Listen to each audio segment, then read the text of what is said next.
বিশ্বনবীর মেরাজটাও হয়েছে এইভাবে, সরাসরি রব্বুল আলামিন বিশ্বনবীকে আল্লাহর আরশের টান দিয়ে একেবারে নিয়ে যায় নাই। বিশ্বনবীকে মক্কাতুল মুকাররমা থেকে প্রথমে বিশ্বনবীকে ইয়াসরিবে নেওয়া হয়েছে। বিশ্বনবী ওনার চাচাতো বোন উম্মে হানির ঘরে শোয়া ছিলেন। সাইয়েদনা জিব্রাইল ঘরের চালটা ফাঁকা করে বিশ্বনবীকে তুলে নিয়ে হাতিমে কাবার মধ্যে বসালেন। বিশ্বনবীর গলার নিচ থেকে শুরু করে নাভি পর্যন্ত এক টান দিয়ে ছেড়ে ফেললেন। বিশ্বনবীর কলিজাটাকে বের করলেন, জামজামের পানি দিয়ে বিশ্বনবীর কলিজাটাকে ধৌত করলেন, আবার কলিজা ঢুকিয়ে দিয়ে সেলাই করে দিলেন। বিশ্বনবীর পুরো জীবনীতে শুধুমাত্র কেবলমাত্র কয়েকজন সাহাবা বিশ্বনবীকে উদম গায়ে দেখেছে, মানে খালি গায়ে দেখেছে।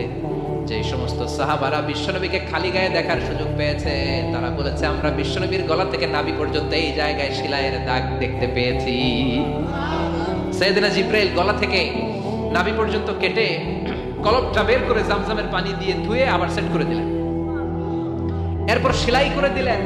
এটাকে বলে শাক্কে সাদার, সিনা চাক। কি বলে? ডাক্তারি ভাষায় বলে ওপেন হার্ট সার্জারি। নাম শুনেন নাই? বিশ্বনবীর পুরো জিন্দেগিতে 2 বার এরকম ওপেন হার্ট সার্জারি হয়েছে। আল্লাহু আকবার। মেরাজের রাতে হাতিমে কাবা থেকে ওপেন হার্ট সার্জারি করে বিশ্বনবীকে সাইয়েদনা জিব্রাইল উড়িয়ে নিয়ে গেলেন একটা মরুর প্রান্তরে, খুটখুটে অন্ধকার। সাইয়েদনা জিব্রাইল বললেন, ও নবী এই জায়গায় দোয়া করেন। বিশ্বনবী দোয়া করলেন। দোয়ার পরে জিব্রাইলকে বললেন, ও জিব্রাইল কোন জায়গায় রেখে দোয়া করতে বললা? জায়গাটা তো চিনলাম না।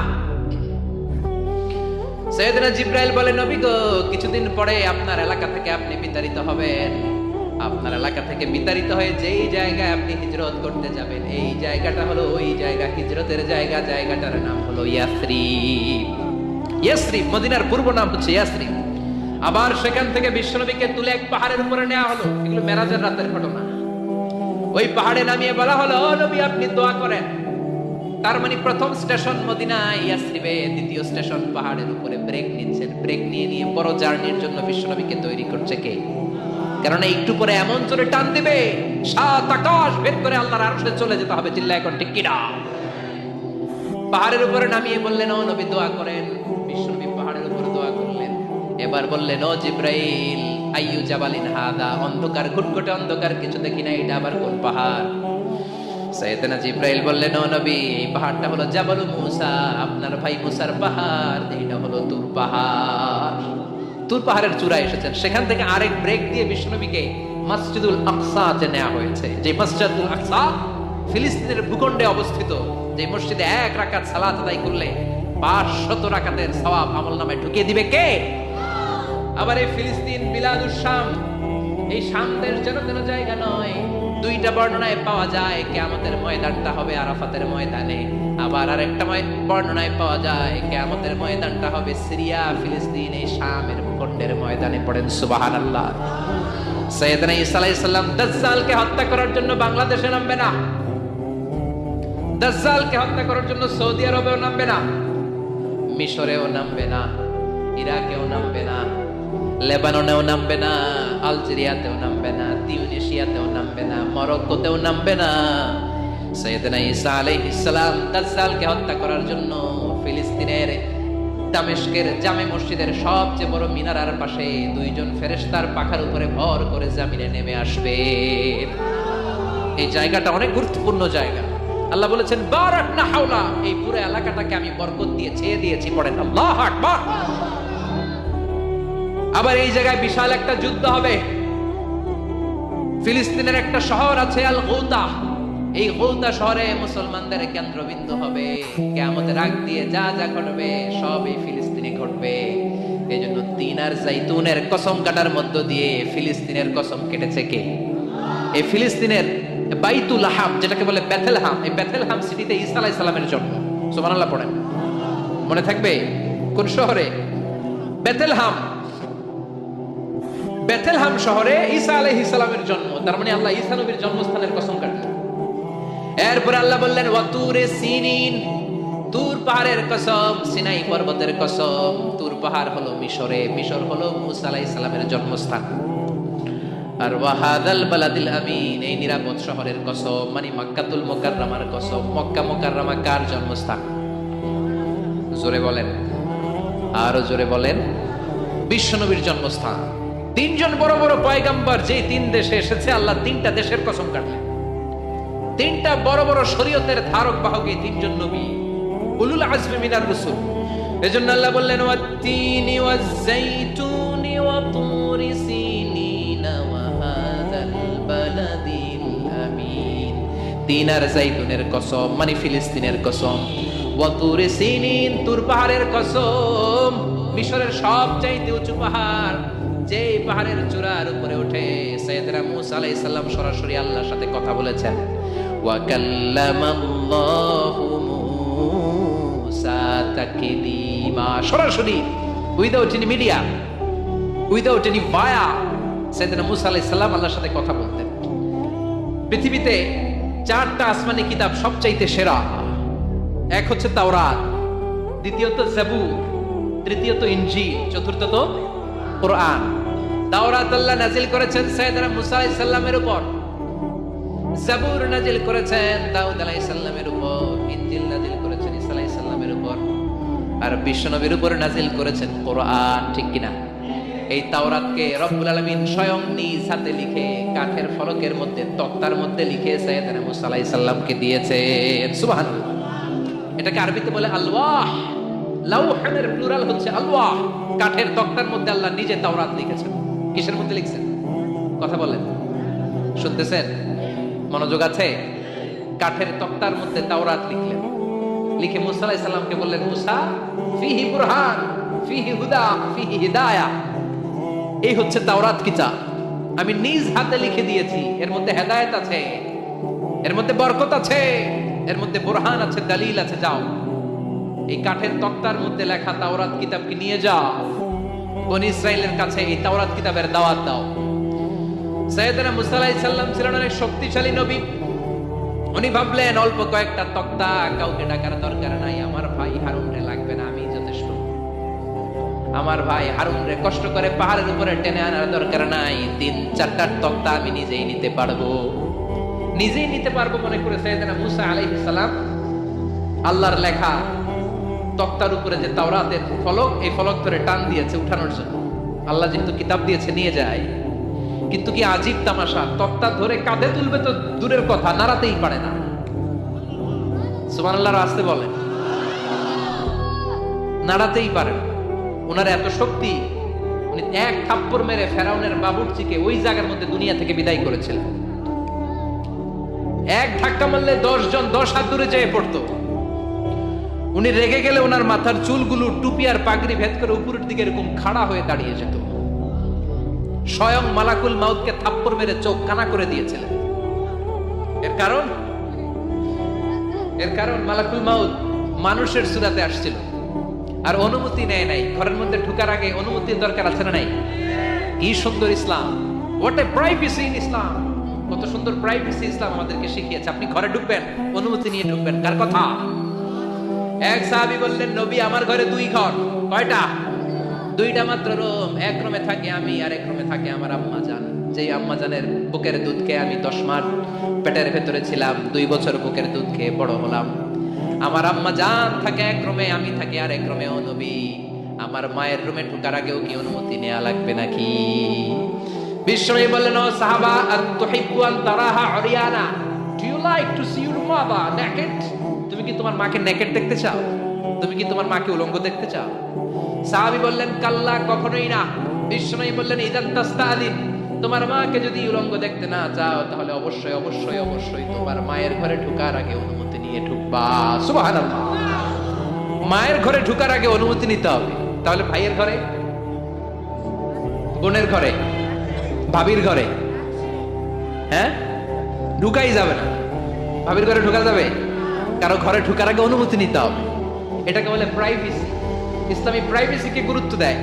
কারণ আপনি হয়তো এমন একটা সময় চলে যাবেন ঘরের ভিতরে আপনার আম্মা ওই সময় হয়তো হালকা পোশাক পরে, সিম্পল কোনো কাপড় পরে শুয়ে আছে, ঠিক কিনা? ওই পোশাকে সে আপনার সামনে আসতে চায় না। আপনি যখন নক করবেন, আপনি যখন সালাম দিবেন, পারমিশন চাইবেন, সে হয়তো ওনাকে ঢেকে চাদর পরে সুন্দর করে জামাটা পরে তারপরে আপনার সামনে আসবে। চিল্লায় বলেন ঠিক কিনা? এজন্য অনুমতি নিয়ে ঢুকা ফরজ। কারো ঘরে যখন যাবেন আগে সালাম দিবেন, 3 বার সালাম দিবেন। 3 বার সালাম দেওয়ার পরে যদি উত্তর না পাওয়া যায় চলে যাবেন। কার কথা মানতে রাজি আছেন তো? এগুলো মানি না, এই জন্যই ঘরে অশান্তি, ফ্যামিলিতে অশান্তি, চোখের হেফাজত নাই, নজরের হেফাজত নাই। এই নজরের লাগাম যদি টেনে ধরতে পারেন, ফ্যামিলির 50% সমস্যা এমনিই চলে যাবে। চিল্লায় কর ঠিক কিনা? সাইয়েদনা মুসা আলাইহিস সালামের কাছে মালাকুল মাউত, মৃত্যুর ফেরেশতা, মানুষের সূরাতে এসেছিল, অনুমতি নেয় নাই, হুট করে ঘরে ঢুকছে। তুইকা কয় আনা মালাকুল মাউত, আমি মৃত্যুর ফেরেশতা, জিইতু আন আকবাদা রূহাক, আপনার রূহ কবজ করতে আসছি। মুসা আলাইহিস সালাম দেখতেছে একজন সলিমুদ্দি। মুসা নবী দেখে কি, আর সলিমুদ্দি কয় কি, আমি মালাকুল মাউত। ভেজাল আছে না নাই? সাইয়েদনা মুসা আলাইহিস সালাম দেখে দিব্যি সাধারণ মানুষ, আর সে বলে আমি তোমার রূহ কবজ করতে এসেছি। মুসা আলাইহিস সালাম রেগে গেলেন, অনেক মেজাজ ওয়ালা নবী ছিলেন, রাগের চোটে এক থাপ্পড় দিলেন। থাপ্পড় খেয়ে মালাকুল মাউতের এক চোখ নাই। বুখারীর বর্ণনা, ফাসাক্কাহু ফাফাকুআ আইনা, থাপ্পড় মারলেন, চোখ শেষ। মালাকুল মাউত বাঁচার জন্য দিলেন দৌড়, এক দৌড়ে আল্লাহর আদেশে আল্লাহর আরশে চলে গেলেন। যে বলে মাবুদ এমন নবীর কাছে পাঠিয়েছেন, আরসালতানি ইলা আবদিল্লাহ ইউরিদুল মাউত, এমন বান্দার কাছে পাঠিয়েছে ওই বান্দা মরতে চায় না, খালি মারতে চায়। কি করতে চায়? মরতে চায় না, মারতে চায়। দেখেন কি করছে আল্লাহ, বললেন ও মালাকুল মাউত, ভুল করছো, সালাম দাও নাই, অনুমতি নাও নাই, মানুষের সূরাতে গেছো, আর নবীও সাধারণ নবী না, মেজাজ ওয়ালা নবী। ঠিক কিনা? চিন্তা করে লাভ নাই, আমি কথা বলবো। সাইয়েদনা মুসাকে আল্লাহ ডেকে বললেন, ও মুসা, তুমি নাকি মরতে চাও না, খালি মারতে চাও। সাইয়েদনা মুসা বলেন, না মাবুদ, আমি তো চিনি নাই, এটা যে মালাকুল মাউত আমি তো চিনি নাই, চিনলে তো তার গায়ে আমি হাত তোলার সাহস করতাম না। আল্লাহ বললেন, ও মুসা যাও, দাইয়াদাকা আলা মাতনি সাউর, ওই যে একটা গাভী দেখা যায়, ষাঁড় দেখা যায়, ওই গরুর পিঠের উপরে তোমার ডান হাতটা রেখে দাও। সাইয়েদনা মুসা আলাইহিস সালাম গরুর পিঠের উপরে ডান হাত রাখলেন। আল্লাহ বললেন, মুসা, তোমার ডান হাতের নিচে গরুর যতগুলো পশম, প্রত্যেকটা পশমের বিনিময়ে তোমার 1 বছর করে হায়াত আমি বাড়িয়ে দিলাম। মরতে যখন চাও না, মারতে যখন চাও, আরো কয়েক বছর মারো, হায়াত আমি বাড়িয়ে দিলাম। মুসা আলাইহিস সালাম বললেন, আল্লাহ সুম্মা মাদা, এই হাতের নিচে গরুর যত পশম, তত আমার হায়াত বেড়ে যাবে। ধরলাম হাতের নিচে 2000 পশম, 2000 বছর হায়াত বাড়িয়ে দিলেন, কিন্তু সুম্মা মাদা, 2000 বছর পরে কি হবে, আগে ওইটা কোন, ওই জামালাটা ভাঙের আগে। আল্লাহ বললেন, মুসা সুম্মাল মাউত, তারপরে তো তোমাকে মরতেই হবে, এই পৃথিবীতে আসলেই মরতে হয়। কুল্লু নাফসিন যায়িকাতুল মাউত, এই পৃথিবীতে যারা একবার আসবে তাদেরকেই মরতে হবে। ঠিক কিনা? সাইয়েদনা মুসা আলাইহিস সালাম বললেন, ফালআনা, তাহলে আর দেরির দরকার নাই, এখনই আমাকে নিতে বলেন। সুবহানাল্লাহ। মালাকুল মাউত এসে মুসা আলাইহিস সালামের রূহ কবজ করে ফেললেন। এই মুসা আলাইহিস সালামের সাথে সরাসরি আল্লাহর কথা হতো এই তুর পাহাড়ের উপর, আর এই তুর পাহাড়ের নামে কসম কেটেছে কে?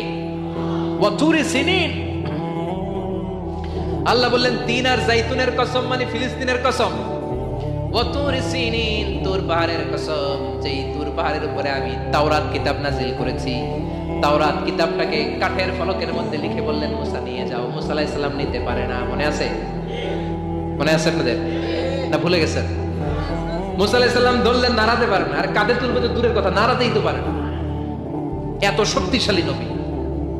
তাওরাতের যে আলওয়াহুত তাওরাত, তাওরাতের ফলক, এই বাণীগুলো নিয়ে বাণীবাহকের কাজ করবে, বার্তাবাহকের কাজ করবে, বনী ইসরাইলের কাছে এই পয়গাম পৌঁছে দিবে, কিন্তু তুলতেই তো পারে না।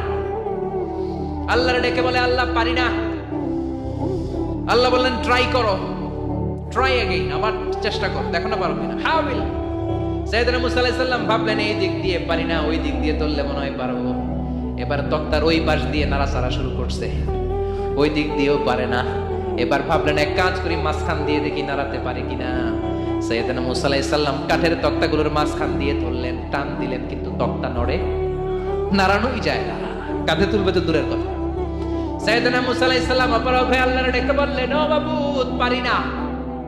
আল্লাহ আসলে চাচ্ছে মুসা যেন বলে পারি না। মুসা পারে না এটা শুনতে আল্লাহর বড় মনে চায়।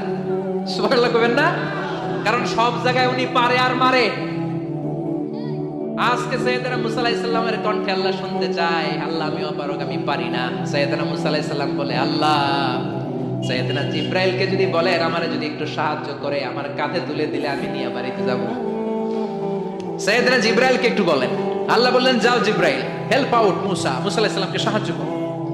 এবার সাইয়েদনা মুসা আলাইহিস সালাম ধরলেন এইদিকে, সাইয়েদনা জিব্রাইল করলেন এইদিকে। দুইজন মিলে তাওরাত লেখা কাঠের তক্তাগুলো উঠাতে চাইলেন, কিন্তু কি আজীব তামাশা, সাইয়েদনা জিব্রাইলও পারে না। সাইয়েদনা মুসা আলাইহিস সালাম বলেন, ও ভাই জিব্রাইল, চলো জায়গা চেঞ্জ করি, তুমি এদিক দিয়ে ধরো, আমি ওই দিকে ধরি, আবার জোরসে টান মারো। দেশগামে কয় না জোরসে টান, এইও সিস্টেমে দুইজন মিলে টানে, কিন্তু নাড়াতেই পারে না। আগে তো হাতে নিবে, তারপরে কাঁধে তুলবে, দুইজনেও পারে না। গায়ে যত জোর আছে সাইয়েদনা মুসা আলাইহিস সালাম জোরসে টান দিলেন, যত জোর, সব জোরকে একসাথে করে তিনি টান দিয়েছেন। টানের চোটে দেহের প্রতিটা লোমকূপ থেকে ঘাম বেরোতে শুরু করেছে। টানের চোটে রক টান খেয়ে যাচ্ছে, কোমরের রক ছিঁড়ে যাওয়ার অবস্থা, কিন্তু কাঠের ফলকগুলো নাড়ানো যায়। সাইয়েদনা মুসা আলাইহিস সালাম বললেন, আল্লাহ জিব্রাইলও পারে না। জিব্রাইলের সাথে হাজার হাজার সহকারী ফেরেশতা, তাদেরকে একটু বলেন হেল্প করার জন্য। সুবহানাল্লাহ পড়েন। হাজার হাজার ফেরেশতা তুর পাহাড়ের উপর সবাই মিলে জোরে জোরে টান দেয়, জোরে জোরে টান দেয়। সবাই মিলে চেষ্টা করে তাওরাত লেখা ফলক এক প্রান্ত থেকে আরেক প্রান্ত কোন জায়গা দিয়ে ধরে 1 ইঞ্চি নাড়াতে পারে না। এই অবস্থা দেখে আল্লাহ বললেন, ঘটনা কি? আল্লাহ পারি না। সাইয়েদনা মুসা আলাইহিস সালাম কি বলে? আল্লাহ পারি না।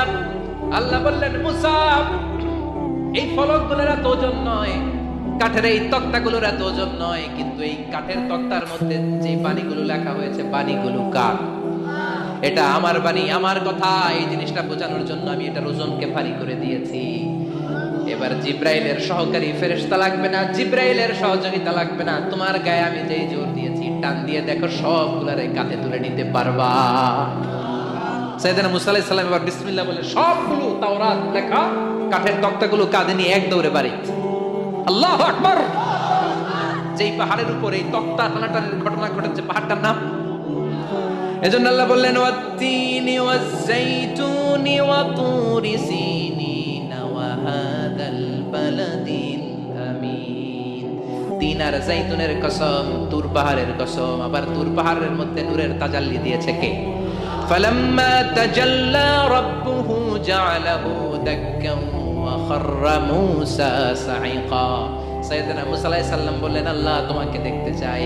আল্লাহ বললেন, দেখতে পারবে না, পাহাড়ের দিকে তাকাও, পাহাড়ের মধ্যে নূরের তাজাল্লি দেব, যদি পাহাড় টিকে যায় তাহলে দেখতে পাবা। আল্লাহ যখন তুর পাহাড়ের উপর তাজাল্লি মেরেছেন, পাহাড় ভেঙে খান খান হয়ে যায়, সাইয়েদনা মুসা আলাইহিস সালাম বেহুশ হয়ে যায়। এই বেহুশ হওয়ার ঘটনা আর পাহাড় জ্বলে ছাই হওয়ার ঘটনা যেখানে ঘটেছে, ওই পাহাড়টার নাম জোরে বলেন। ওই তুর পাহাড়ের কসম কেটেছে কে? ওয়াতুরি 2285 মিটার উঁচু, অনেক উঁচু পাহাড়। আবার ইয়াজুজ মাজুজ যখন পৃথিবীতে আক্রমণ করবে, ইন্না ইয়াজুজ ওয়া মাজুজ মুফসিদুনা ফিল আরদ, তামাম জাহানে ইয়াজুজ মাজুজ যখন আক্রমণ করবে, তামাম পৃথিবীটাকে যখন লন্ডভন্ড করে দিবে, সাইয়েদনা ঈসা আলাইহিস সালাম মুমিন বান্দাদেরকে নিয়ে যেই পাহাড়ের উপর আশ্রয় নেবেন, সেটা হলো এই তুর পাহাড়। সুবহানাল্লাহ। ঈসা আলাইহিস সালাম মুমিনদেরকে নিয়ে এক পাহাড়ে চলে যাবে এই ইয়াজুজ মাজুজের অত্যাচার থেকে বাঁচার জন্য। এদেরকে ইংরেজিতে বলে Gog Magog. If you search in Google by writing Gog and Magog, আপনি পেয়ে যাবেন ইয়াজুজ মাজুজের কাহিনী। হাত্তা ইদা ফুতিহাত ইয়াজুজ ওয়া মাজুজ ওয়া হুম মিন কুল্লি হাদাবিন ইয়ানসিলুন, লক্ষ লক্ষ ইয়াজুজ মাজুজের বাহিনী আসবে। এই ইয়াজুজ মাজুজের বাহিনীর অত্যাচার, অবিচার, অনাচার, জুলুম থেকে, মারামারি থেকে বাঁচার জন্য মুসলমানরা ঈসা আলাইহিস সালামের নেতৃত্বে যেই পাহাড়ের উপর আশ্রয় নেবেন, ওই পাহাড়ের নাম হলো তুর পাহাড়। ওই পাহাড়ের নাম কি? কোরআনে অনেকবার আল্লাহ তাআলা এই তুর পাহাড়ের কথা বলেছেন। আমি নিজে এই তুর পাহাড়ের চূড়ায় উঠেছি 2 বার। পাথরের পাহাড়, মাঝরাতে উঠতে হয়। এই তুর পাহাড়ের নিচে একটা গির্জা আছে, খ্রিস্টানদের প্রাচীনতম গির্জা, সেন্ট ক্যাথেরিনা গির্জা। এই গির্জার ভেতরে ঢুকেছিলাম দেখার জন্য। এটা পবিত্র জায়গা। মুসা আলাইহিস সালাম যখন যাচ্ছিলেন, আল্লাহ বললেন, ফাখলা'না আলাইহি ফাখলা'না আলাইকা ইন্নাকা বিল ওয়াদিল মুকাদ্দাসি তুয়া। শুজ অফ, জুতা খুলে ফেলো, মুসার জুতা খুলে ফেলো। ইন্নাকা বিল ওয়াদিল মুকাদ্দাসি তুয়া।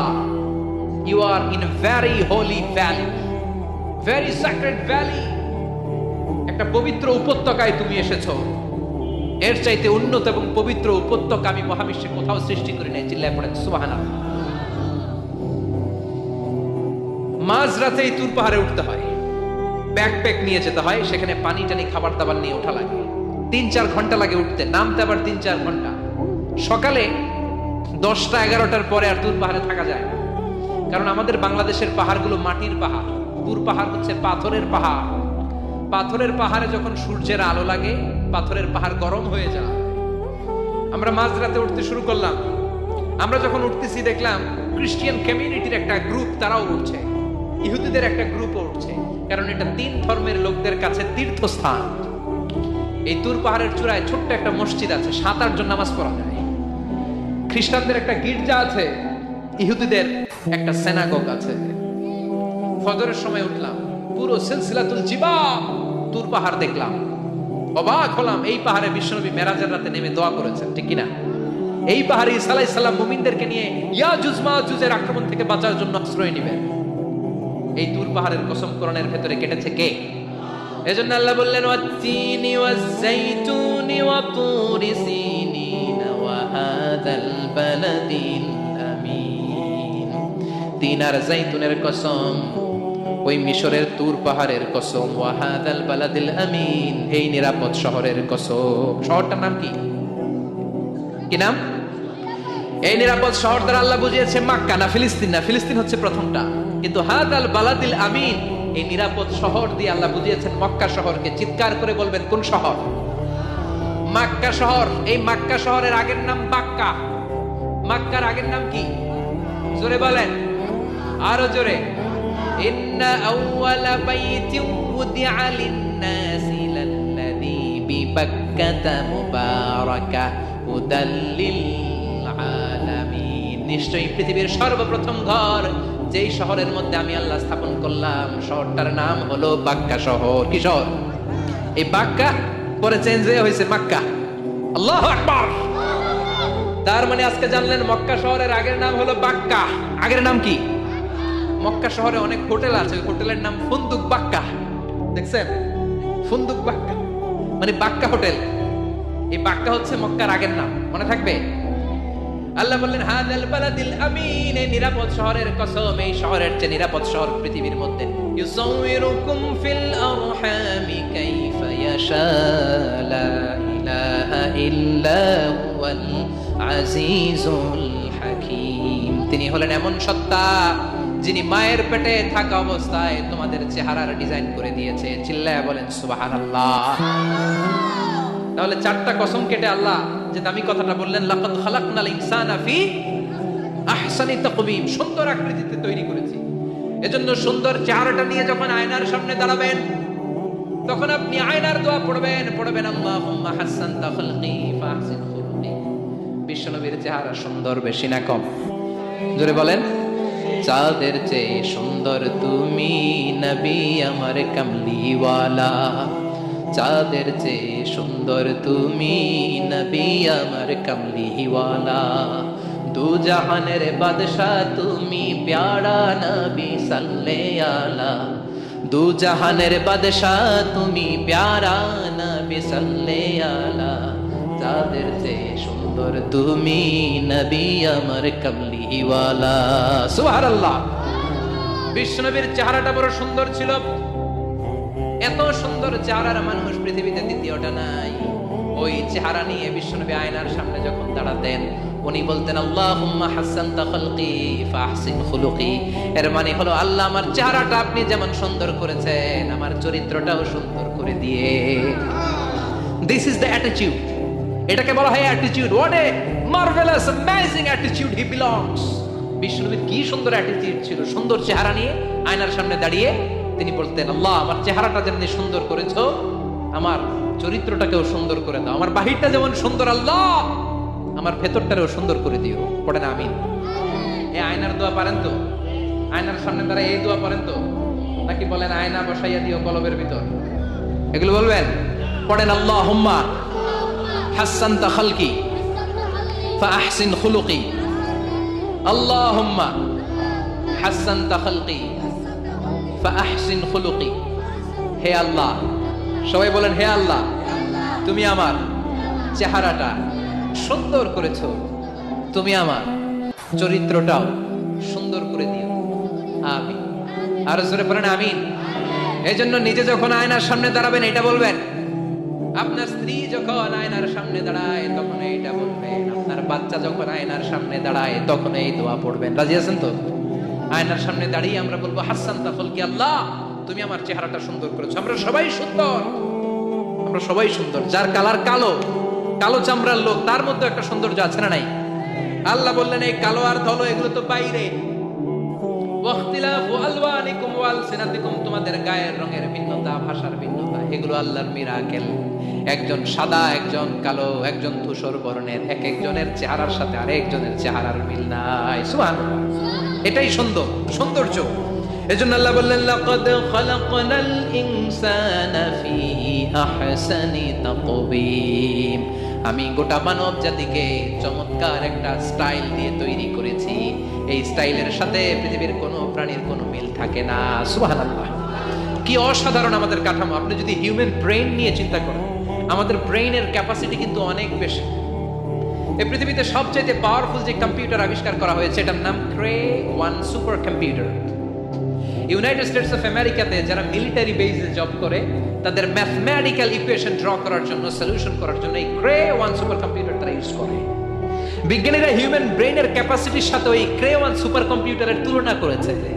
তারা তুলনা করে দেখেছে ক্রে-1 সুপার কম্পিউটারের চেয়েও আমাদের ব্রেইন শতগুণ বেশি শক্তিশালী। আমাদের হেয়ারিং সিস্টেম নিয়ে যদি আপনি গবেষণা করেন অবাক হয়ে যাবেন। এই যে কানের মধ্যে এখানে পেঁচানো দেখা যায়, এটা আল্লাহ এমনি এমনি দিছে? মা খালাকতা হাযা বাতিলা, এমনি এমনি আল্লাহ কিচ্ছু দেয় না। এই পেঁচানো ডিজাইন না থাকলে আপনি শুনতে পেতেন না। আপনার কান দুইটা যদি কেটে কান কাটা রমজান করে দেয়, আপনি কোনো আওয়াজ শুনতে পাবেন না। এই কানের ডিজাইন গুলো, এই আঁকাবাঁকা পথগুলো আল্লাহ তাআলা দিয়েছে ইথারে ভেসে আসা সাউন্ড গুলোকে ইলেকট্রিক্যাল সিগন্যালের মাধ্যমে ভেতরে ঢুকানোর জন্য। কানের তিনটা পার্ট থাকে, একটা হচ্ছে আউটার এয়ার, একটা হচ্ছে মিডল এয়ার, তারপরে হচ্ছে ইনার এয়ার, মাঝখানে এয়ার ড্রাম থাকে। এই আউটার এয়ার থেকে, মিডল এয়ার থেকে, তারপরে ইনার এয়ারে ইলেকট্রিক্যাল সিগন্যাল দিয়ে বাতাসে ভেসে আসা এই সাউন্ডের ওয়েভগুলো, এই তরঙ্গগুলোকে ইলেকট্রিক্যাল সিগন্যাল দিয়ে ট্রান্সমিট করে ব্রেইনের হেয়ারিং নার্ভের কাছে পাঠিয়ে দেয়।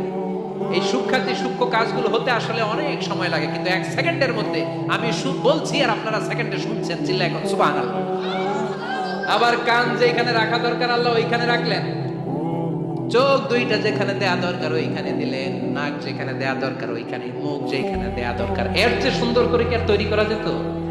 নাক এইখানে না রেখে অন্য জায়গায় সেট করলে কি বেশি সুবিধা হতো?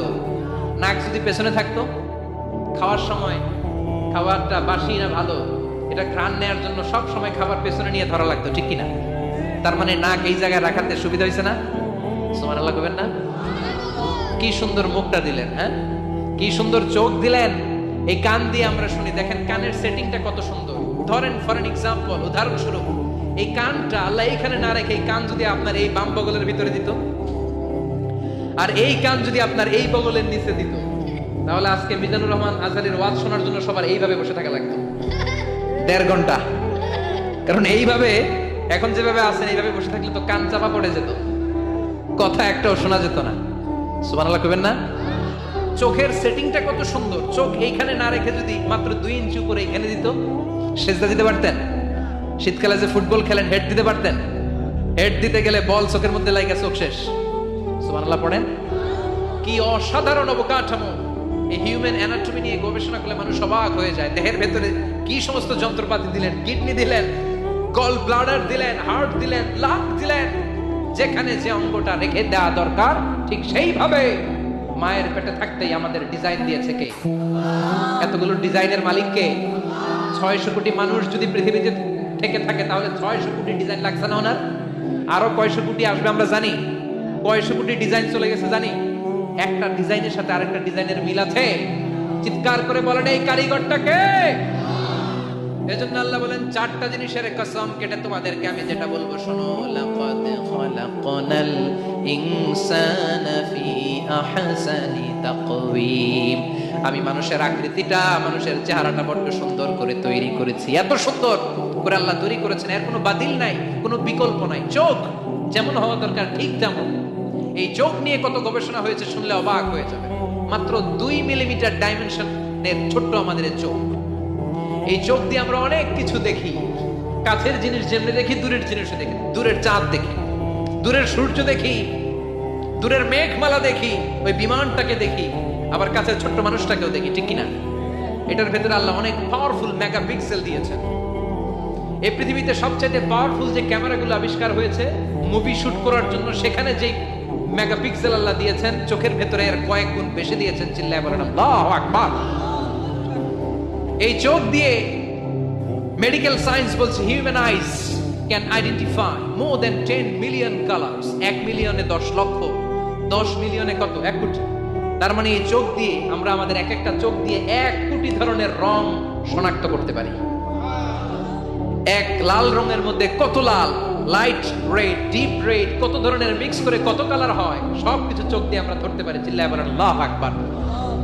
জিহ্বা দিয়ে স্বাদ নেওয়ার সুযোগ দিলেন। এই জিহ্বার পার স্কয়ার সেন্টিমিটারে টেস্ট বাড রয়েছে 184টা।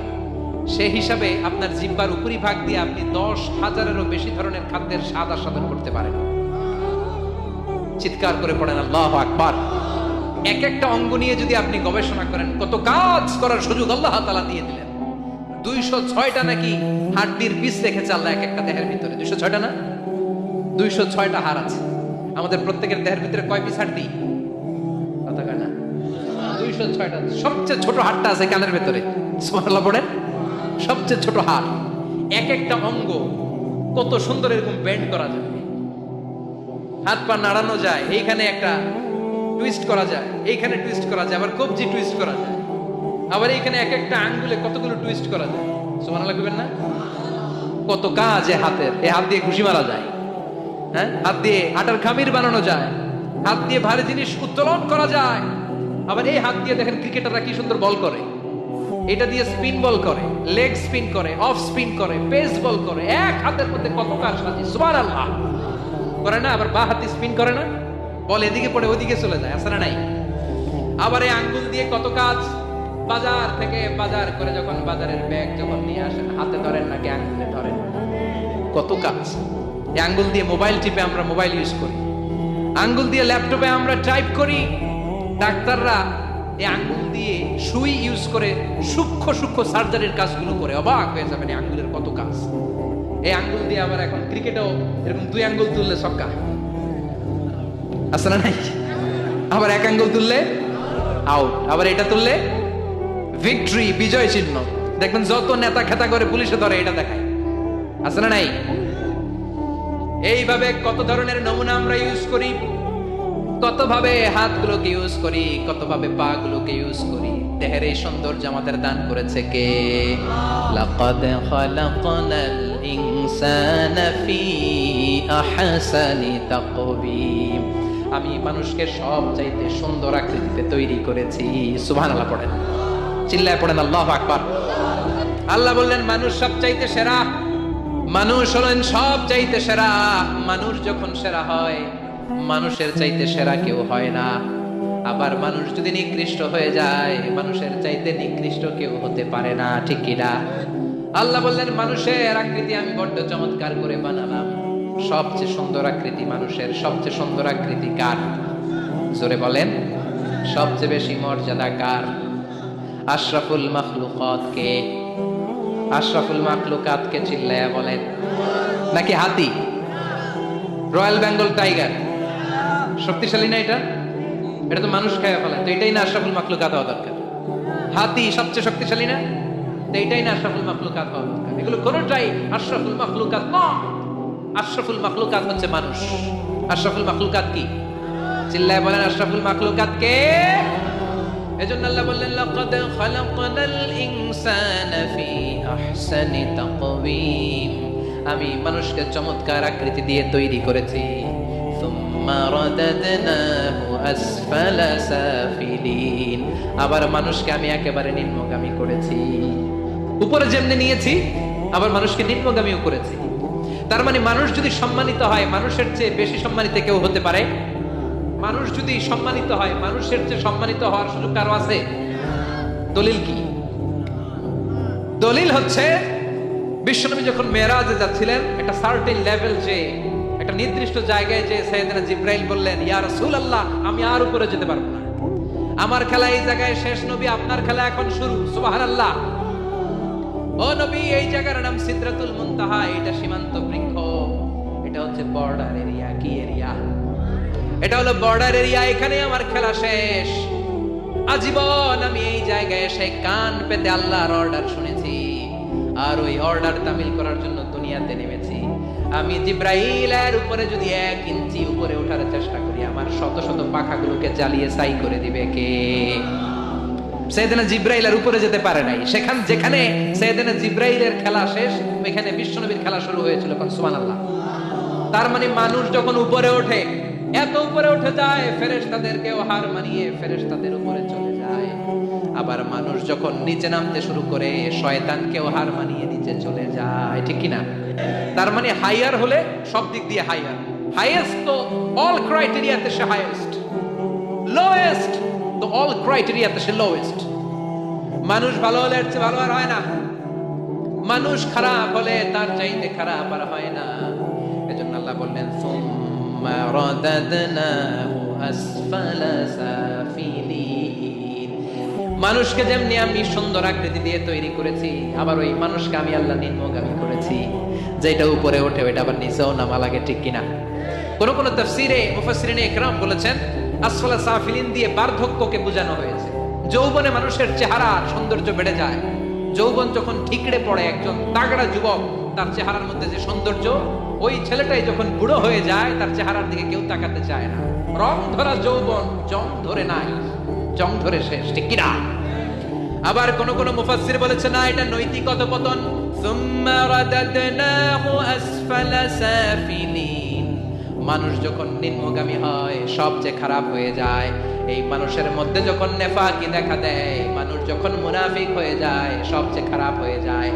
মুনাফিকের চরিত্র যখন একজন মানুষের মধ্যে সে ধারণ করে, নিচে যেতে যেতে এত নিচে সে চলে যায়, শয়তান দেখে অবাক হয়ে যায়। শয়তান দেখে মনে মনে কয়, এইটাই যদি দুনিয়ায় আইবো, আমারে আল্লাহ বানাইছে কেন? কথা বুঝতে পারছেন? মানুষ এত নিচে যায়, শয়তান ভিড়ে আমার আসল মানুষ নাই। আসল মানুষের বড় অভাব। এজন্য বাড়ছে জনসংখ্যা, মানুষ বাড়ছে না। মানুষ যখন খারাপ হয়ে যায়, পশুকেও হার মানায়। আল্লাহ বলে, উলাইকা কাল আনআম বাল হুম আদাল উলাইকা হুমুল গাফিলুন। কারণ একটা সিংহ কখনো আরেকটা সিংহকে মারে না। খেয়াল করে বুঝেন, সিংহ কোনোদিন সিংহ মারে নাকি? বাঘ বাঘ মারে নাকি? হাতি কোনোদিন হাতি মারে নাকি? কিন্তু মানুষ মানুষকে মারে। ঠিক কিনা? আওয়াজ করে উত্তর দেন। একটা বাঘ আর একটা বাঘকে 8 টুকরা 10 টুকরা করে নাকি? একটা হাতি আর একটা হাতিকে কোনোদিন 20 টুকরা 14 টুকরা করে নাকি? কিন্তু একটা মানুষ আর একটা মানুষকে 8 টুকরা 14 টুকরা 20 টুকরা করে। ঠিক কিনা? আল্লাহ বললেন, সুম্মা রাদাদনাহু আসফালা সাফিলিন। মানুষ যখন শ্রেষ্ঠ হয়, মানুষের চাইতে শ্রেষ্ঠ যেমনি কেউ আর হতে পারে না। আবার মানুষ যখন নিকৃষ্ট হয়ে যায়, মানুষের চাইতে নিকৃষ্ট আর কেউ হতে পারে। এজন্য ভালো হওয়ার দরকার আছে না নাই? তার মানে মানুষ যেমনি উপরে ওঠে, আবার নিচেও নামতে পারে। মানুষের যেমনি সুযোগ আর সম্ভাবনা বেশি, মানুষের মধ্যে বিপদ খুব বেশি। কিন্তু 2 শ্রেণীর ব্যক্তিকে বিপদ স্পর্শ করে না।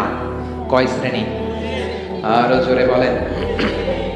আল্লাহ বললেন, সে 2 শ্রেণী হলো, ইল্লাল্লাযীনা আমানু ওয়া আমিলুস সালিহাতি ফালাহুম আজরুন গায়রু মামনুন। যারা ঈমান আনবে আর সৎকর্ম করবে, এক আল্লাহর উপরে যারা বিশ্বাস রাখবে, আর যারা দুনিয়াতে নেক আমল করবে, তাদের জন্য প্রতিদান রেখেছে কে? তাদেরকে জান্নাত দেওয়ার জন্য প্রস্তুত হয়ে আছে আল্লাহ। জোরে কর ঠিক কিনা? ওই জান্নাতে ঢোকার ইচ্ছা আছে না নাই?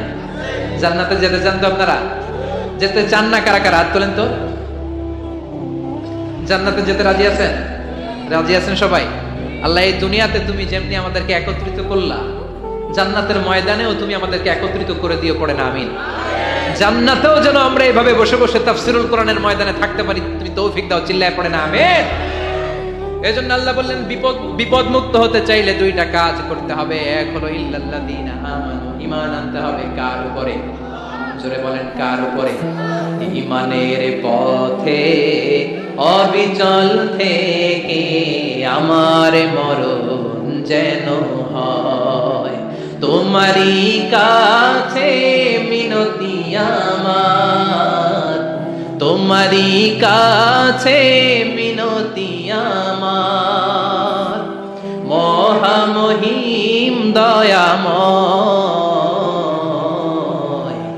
ঈমানের পথে অবিচল থেকে আমার মরণ যেন হয়, পড়েন আমিন। আর জোরে আমিন। এজন্য আল্লাহ বললেন প্রথম শর্ত হলো ঈমান আনতে হবে। ওই ঈমানের মধ্যে শিরকের মিশ্রণ থাকতে পারবে না। শিরক ছাড়া পাক্কা মুমিন হয়ে যদি আমার দরবারে আসো, জান্নাতুল ফেরদাউসের দরজা তোমার জন্য খুলে দিবে কে? আল্লাহ। দুই নম্বরে ওয়া আমিলুস সলিহাত, নেক আমল যদি করতে পারো, ঈমান আর নেক আমল, এই দুইটার গ্যারান্টি যদি দিতে পারো, জান্নাতের গ্যারান্টি দিবে কে? এরপর আল্লাহ বললেন ফামা ইউকাযযিবুকা বা'দু বিদ্দীনি আলাইসাল্লাহু বিআহকামিল হাকিমিন। এত সুন্দর সুন্দর চারটা কসম দিয়ে ওয়াজ নসিহত করার পরে ও নবী, কারা আখিরাতকে অস্বীকার করে, কারা জান্নাত এবং জাহান্নামকে অস্বীকার করে, ও নবী আমি আল্লাহ কি শ্রেষ্ঠতম বিচারক নই? আলাইসাল্লাহু বিআহকামিল হাকিমিন। আল্লাহ এখানে আপনাদেরকে প্রশ্ন করেছে, কি করেছে? কথা বলেন, কি করেছে? He put a question to the